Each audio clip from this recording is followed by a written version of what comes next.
So we try to affiliate ourselves as well with healthcare organizations that are beyond Outer Banks' geography. And I'm on the teaching staff at both ECU's British School of Medicine and Duke University.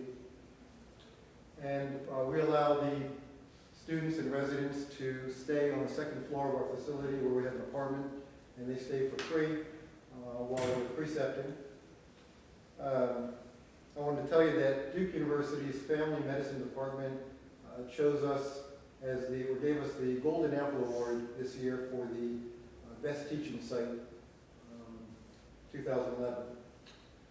The impact of having those affiliations, though, has been the procurement of 2 new physician assistants from the Duke University program into our practice this year. We also had a 3rd-year family medicine resident partner up with this Community Care of North Carolina. And what she did is she researched the healthcare climate in eastern North Carolina, especially Dare County and adjoining counties.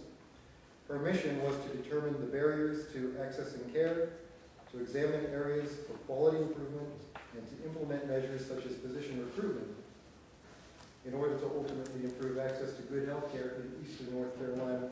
And we served as the host site while she did her research. Originally granted privileges at Washington County Hospital, where I work as an emergency room physician and also as a hospitalist. And then lastly, Gloves Not Guns is a program out of Pasquotank County. I guess it's Elizabeth City, is it Pasquotank County?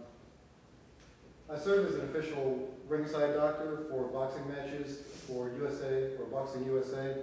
It's Olympic style boxing, and basically serve to ensure the safety standards at athletic events in North Carolina. And what I did is I partnered up with a local boxing club in Elizabeth City and helped promote this program, which was targeted towards the children in the public school system in that county. So what's new in the future for the Outer Banks Urgent Care and for myself? The PA program at Duke University was recently awarded a federal grant, given monies to provide scholarships for PA students who are interested or express interest in primary care. I hope to be part of that program. The program, they call it a primary care track, is designed so that the students stay at the same site for 4 to 6 months at a time. And Dr. Legay also mentioned he'll be part of that program as well. The vision of the program is that the immersion and the continuity of care that the students will have for that period of time will hopefully motivate them to stay in primary care, number one, hopefully encourage them to practice in our community, or at least in a similar setting that they're trained in. I've had numerous conversations with healthcare leaders in Washington and Hyde County with regard to possible affiliations with some of their underserved medical sites. The goal of these affiliations would be to increase the presence of mid-level providers at their facilities in order to increase access to good health care. And then beyond my own observations with our weight loss program, and those observations are many, patients are able to either come off medications or postpone the increase in number of medications with regard to blood pressure, diabetes, cholesterol, pain medications with regard to osteoarthritis.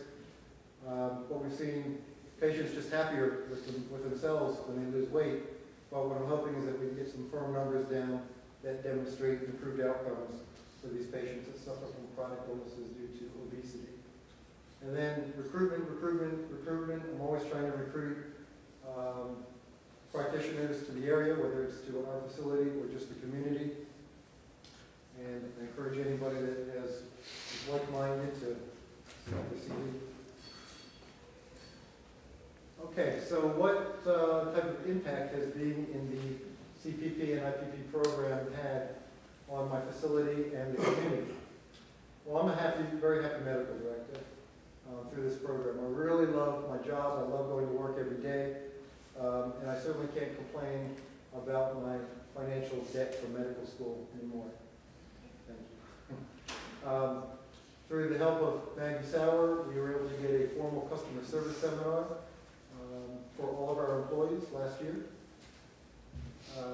We realized the importance of being able to speak Spanish in our facility at an early point, and we've devoted ourselves to hiring employees that are fluent in Spanish. To date, I believe we're trilingual.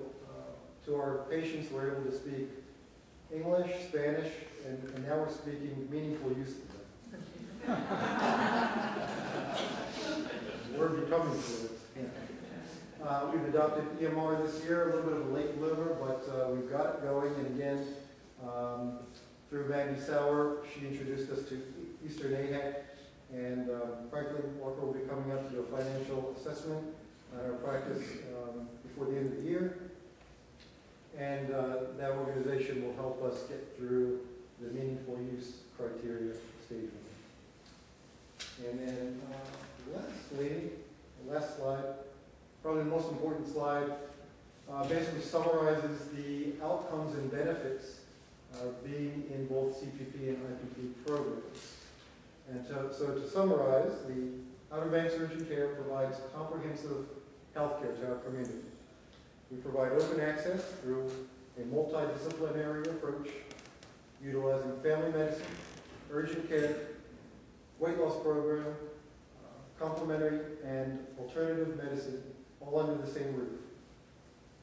Using this model, the Outer Banks Urgent Care not only provides secondary and tertiary prevention of disease, but we're truly devoted to the primary prevention of disease.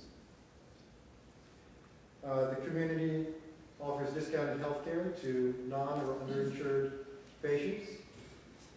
We have a free clinic that assures medical care to the indigent community, whose liability is maintained through the use of mid-level providers and appropriate physician supervision.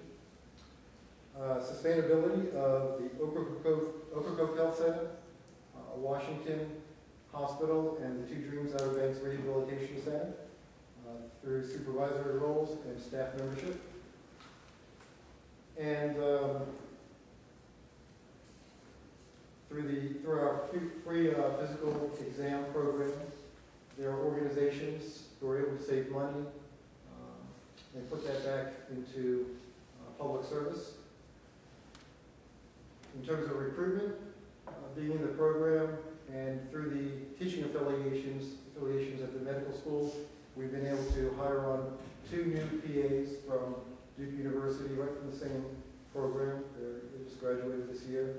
And there's another one out there looking for a job in the same program. And hats off to the Medical Society, and especially to Maggie Sauer. She's been able to not only recruit, but retain a fair number of primary care physicians who are old